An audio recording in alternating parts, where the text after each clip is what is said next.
अतिवृष्टीमध्ये अशी घ्या मका सोयाबीनची काळजी।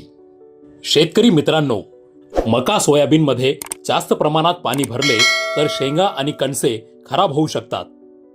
जास्तीच्या पावसामुळे पिकांची रोपे खाली पडण्याचा धोका असतो। अशा वेळी मातीचा भराव टाकून शेतातील पिकांच्या रोपांना आधार द्यावा।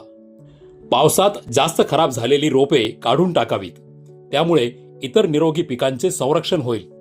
पाऊस थांबल्यानंतर जमिनीची हलकी मशागत करावी। शेतातील तण नियंत्रणासाठी योग्य औषधाची फवारणी करावी।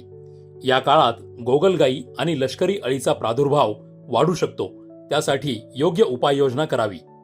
याविषयी कृषी तज्ज्ञांचा सल्ला व मार्गदर्शन अवश्य घ्या।